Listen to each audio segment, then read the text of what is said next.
You need to find out what is your unique value proposition. Which is the benefit you bring to who you think's the customer. That is uniquely yours.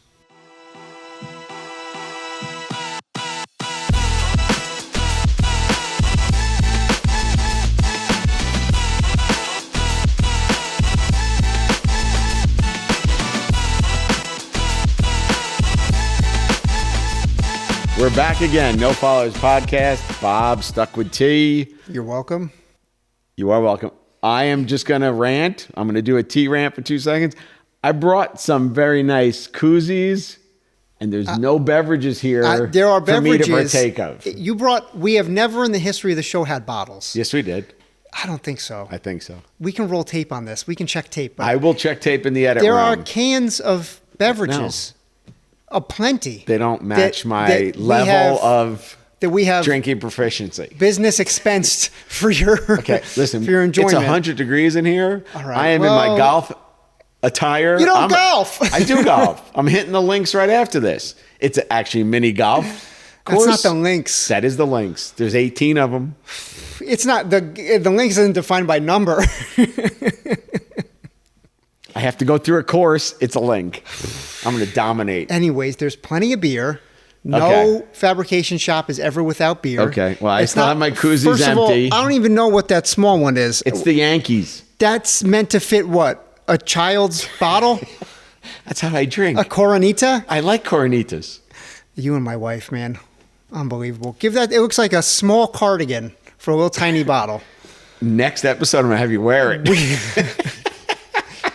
We have plenty of cans. Okay. I'll bring bottles next time. So we got a lot of topics. First of all, I got to tell you. My big topic, that was my rant for the day. Your attitude is aggressive today. I had alkaline water. I'm ramped up. Okay. Makes you basic. It makes me so basic. That was my joke from before. Basic Bob. Okay.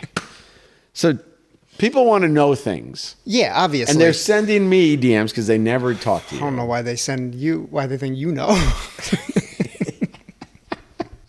Because you probably never answer that. I got to tell you, you never I don't answer. People. I know, you suck. Okay. We have a lot of topics. I send them to you. Go ahead, yeah. No, you don't send anything to me because you don't get any because they know you don't answer. I don't answer. Okay. Yeah. Today's topic. I'm being honest. People at idea stage want to know, what do they need to know to get started? What do they need to focus on? What do they need to know to do to get moving? Mm-hmm. So there's the topic. You're welcome. I'll let you start because I have a lot to talk about. Let me just you want me to start? No, I'll say. You're screwed. That's not. What? That wasn't it? They are. No, they're not. Unless entrepreneurship, innovation. We live this world. Wait, how can you tell people? That was a setup. Because the second part is, unless you come to us. You know? You know we're not salesy. Nothing. Yeah, no. We're not salesy. So one thing that I'll say is... Just say one thing that I'm taking over. I'll say one thing. Can I say one thing?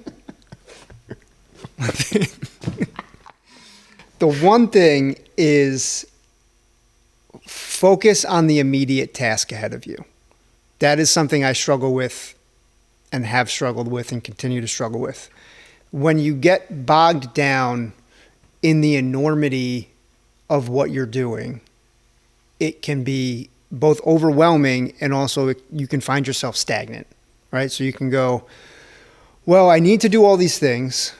I need to figure out the product. I need to figure out my market. I have to get market validation. I have to test it. I need engineering. I need fabrication. I need prototyping. I need to find distributors. I need to find manufacturers. I need a website. Right? There's no shortage of stuff you need to do. Focus on your immediate task. Get that done. And then have a plan for the rest of it. But, you know, you can sit here and go, like, I had a call the other day with someone who wanted to start a vehicle company, which God bless him. But he was like, all right, I just need to figure out the design and then I'm going to raise money. And so, which again, God bless him. But his thing was like, I can't do anything until I have money, until I'm funded, until I raise. Which we argue with people all the time. There's so many things you can do without money. Right. But if you just focus on the thing directly in front of you, right? There's a lot of stuff you can do before you ever need to even think about raising capital. So focus on what do you need to do this month, this week, today. But I think the issue is they don't know what to think about. They don't know what the next task is. That's why they're asking me in DM, what do I do?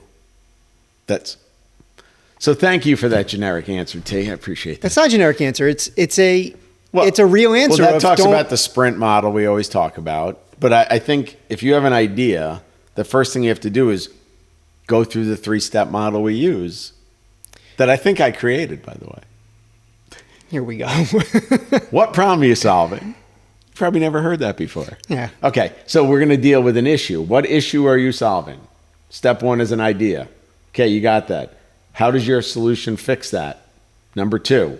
Number 3, validate that someone cares about it and that they're not going to go some other way to get it fixed. Because if there's a problem, there's a million ways to solve it. Well, I got to jump in 1 second here because we've both sat through pitches before. And I just want to be clear about what you mean by what is the problem you're solving. Not every product needs to be we are changing the world problem. There's a problem. It just means what is the market need? And I just want to differentiate that a little bit because we've sat through pitches and ideas and stuff before where people are like, the problem we're solving is world hunger. Well, or even like there's someone specific in mind that I'm thinking of that had a luxury product. It's something everyone's life will go on without it, but there was a market need for what this person was doing. That doesn't mean there was any less of a need, but I think I just want to be clear about that problem because in their pitch, they were like, this is the problem we're solving. So I'll use the word issue. Well, I just think market need. What's the market need that you're addressing? The market need and it doesn't have to be exclusive. Because there's always a way around whatever you're solving. 100%. Right? Okay. Yeah. So that's the 3 steps I always have them focus on first. And I guess before that, do research. Know what the competition is. Yeah. Take some guesses at target markets because no one's ever right with that. And we talk to people all the time. They're like, I'm looking here. And we're like, you have to go look over there. Well, that's so much of what we talk about with like a lot of the instant traction myth stuff is this thing was created for X, but found better application in Y.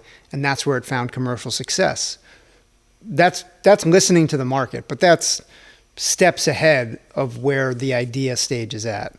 The thing from the product side and the fabrication and the prototyping side, I'd say, that will pay off multiples when you actually move to prototyping and fabrication is establish design goals. But let's bring it back because they're still at idea stage. They don't even know what it looks like yet.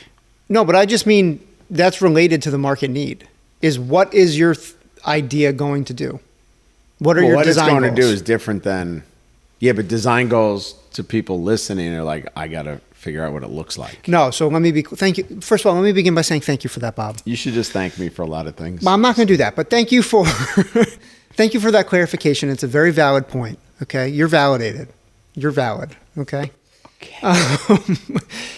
What I mean by design goals isn't the design of what it looks like. What I mean is the design of your product. So you literally use the same words to define it. I don't. You mean the purpose?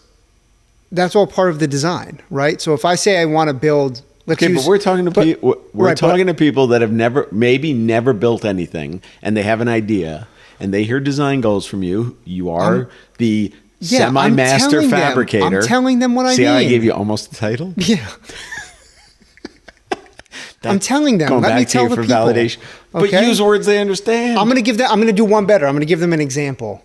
Okay? Because I'm looking at one right now. A Yeti, right? Travel mug. Let's say you had a sponsor? They're not a sponsor, but you're welcome to be a sponsor. Please reach out to me because he won't answer you. I won't answer. I mean, if I'm being honest, I'm not going to answer. So I have an idea that says... You have an idea? I have an idea. That's what the whole topic of this conversation is. Would you let me walk through the example? I told you, you're aggressive today. You're zazzed up. You're punched up on that basic water. The question.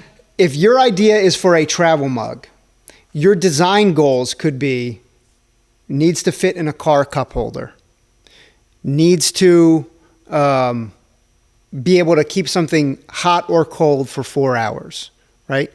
These are all macro level design decisions that both speak to your market need, right? The issue And your you're solving, and your customer, and your philosophy of use of how it's intended to be used. Philosophy means your assumption of use, because until you get it into somebody's hands, it's just an assumption.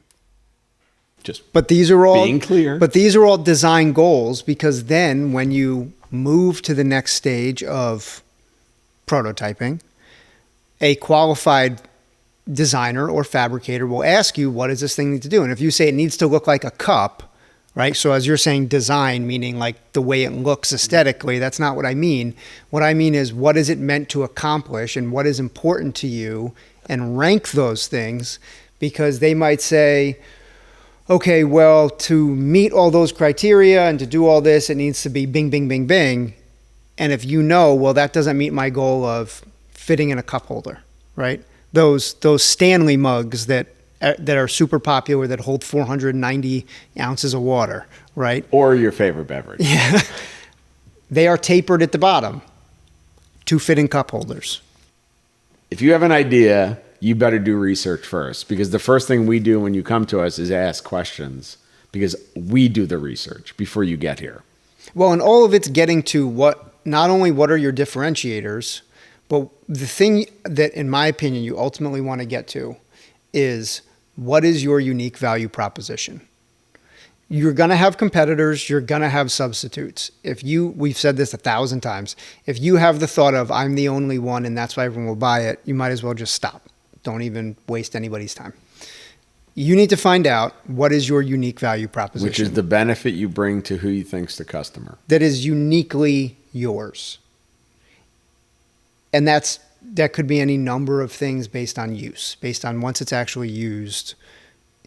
Again, like you were saying, like it will be hypothetical. But let's give them some of those examples of what, because a lot of people struggle with value prop. Even experienced entrepreneurs that we talk to, they can't really figure out what's unique to me versus what's unique. And that goes and I'll use some of your terms. It goes back to your design goals from a business side. Am I going to be the low cost solution? Am I going to be the upper range of price? Yeah. Right? Am I X, Y, and Z, right? There's a million different variables that we can put into a value prop. Maybe we should just give them some ideas to think about, because this is all about just spurring the questions that should be happening to everybody else that we've lived through, and no one told us we should be asking these questions of ourselves. Yeah. So, I mean, I can give you a real life example for FABBRO for the service side of what we do. And this is, as has been told to me by customers, which is, I could sit here and go, we are a high quality prototyping fabrication machine shop, which is true, but that's not unique to what we do. There's aerospace companies that blow me out of the water. They can make it faster, cheaper, and just as good. What we do is we provide a service where we take something off our customer's plate, and we walk with them through the design process and through the print process, and work with them to get to the ultimate end goal, even if they don't know what that end goal needs to be. So it's not just that we make the thing, it's that we make the thing in conjunction with you to extract from you what your actual vision is, versus a machine shop which goes, give me a print and I'll make it. So our unique value isn't in our fabrication service, although we are very good at that. It's in being able to extract from you the vision you need to create, and then making that thing with you, for you, to meet your goals. Right, that's your customization model. Yeah. You're not a job shop, you're a customizer. Well, and it's not just solution. Yeah, it's a solution. And the terminology people have used with me is, we take something off their plate. So as a CEO, as an idea inventor, whatever it is, they're going, I have this enormous task. How am I going to figure out what fasteners to use, what size bolts to use? We figure all that out for you. We just ask you, what do you need it to do? And then we make recommendations and go from there. So it's not in the manufacturing or the fabrication, which again, we are very good at, but it's in the... You're very salesy today. No, I'm just saying, like, that's a real life example, because on paper, if you said, what's your UVP? It's that we do small batch, high quality manufacturing. That's not our UVP. That's not what is our unique value we bring to customers from the mouths Could be of one customers. of them, though. It could be. Yeah. But again, like You're we striking don't. me as very salesy today. I'm not selling anybody anything. I don't need it. And we get this a lot with people like, I have this idea, and then they go off down their tangent about raising millions of dollars, and then they're going to get to market. The first thing you should do is try to disprove that you should do it. Because we're going to try that if you come to us. And that's our model at InFocus Brands. It has been the way. We don't prove, we disprove. And if we can't disprove, then we're on to something. And I think that's something that you can do yourself so that you're prepared for conversations to whoever you go to afterwards. Because at some point, you're going to have to go to somebody else to help you. Because you're not going to be able to take it from idea to manufacture then to market. If you can, God bless you. But that's a lot of lift. And that's going to take you years and a lot of money, partnering, collaborations, systems like ours. That's why we're here, right? Our UVP at First Strike Incubator and why we do No Followers podcast is because we've already been there. Some of the things you're thinking about that we know will never work, we will tell you. It will never work. And here's why. Like we always have these conversations. We all have bias. We always come back to, here's what I know from my perspective, and here's the example I'm going to give you, like T just gave a few examples, of why we know it's not going to work, and don't waste your time. And I know we have another podcast slated from another DM about you need one, and we'll talk about that because we're dealing with a client right now that believes they need one, this very specific one, and they're completely off base at the stage they are, and they're in an ideation stage. Yeah, well, it's the prove it mentality, right? I could tell you anything. Prove it. Right, and we're saying disprove it. Disprove it to yourself first before you continue. Because in the continuation, if you go half kind of on the belief that you're the only one that's ever going to be able to do this, you're going to go down a very long road and get nowhere. So try to prove it to yourself or disprove it to yourself that it's not going to work. And then in that moment and in that research and in that comparison, you're going to find some real value propositions that you can only deliver. And sometimes it's the person, right? Well, I look at T and FABBRO. It's T.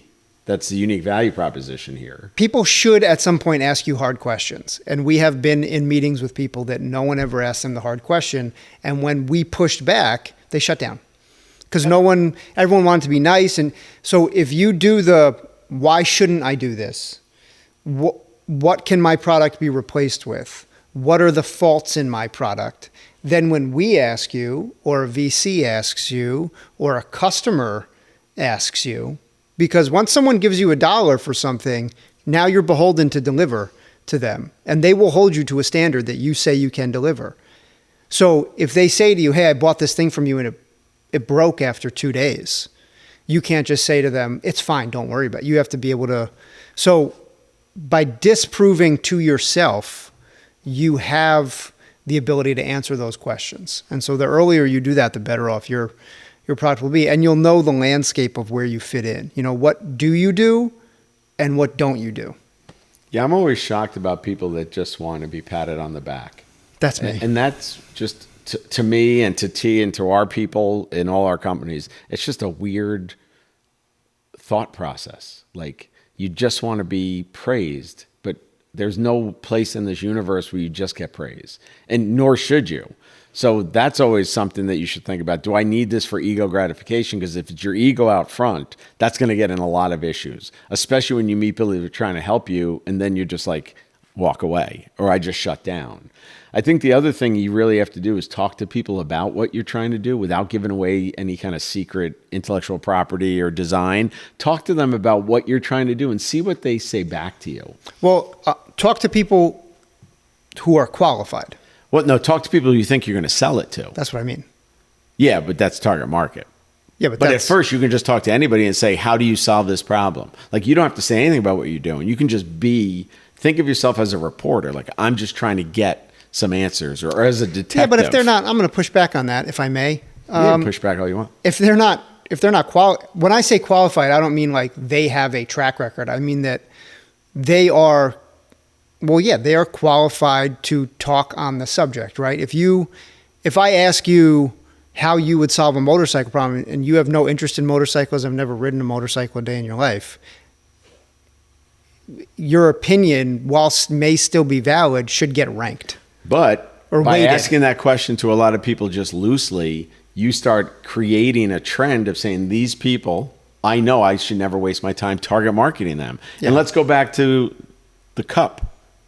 Everyone's qualified to drink out of a cup. Yeah. So if you're designing a new cup, you could talk to anybody. How Right. do you drink your hot beverages? How do you drink your cold beverages, right?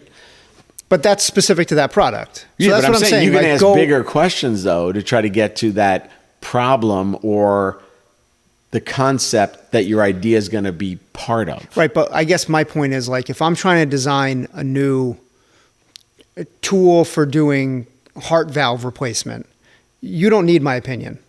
You don't need Bob's opinion, but you need the opinion of people who do heart valve replacement surgeries.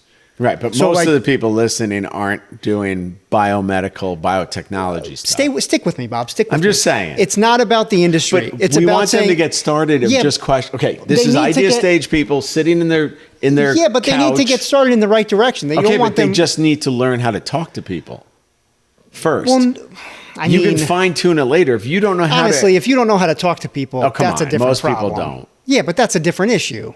If you don't know how to talk to people, We're trying to give them concrete steps to if you take. don't know how to talk to people, you're probably an engineer. Wow. Okay. See, this was a good topic. This is why inbound engagement, talking to our people, Yeah, I'm not is saying really it's- important. It is important for them to message you. Yeah. It's very important for them to message All right, you. just take us out of here. We'll pick it up again. Thanks for tuning in to another episode of No Followers Podcast. I'm T. This is Bob. We'll see you next time. Follow our sponsors.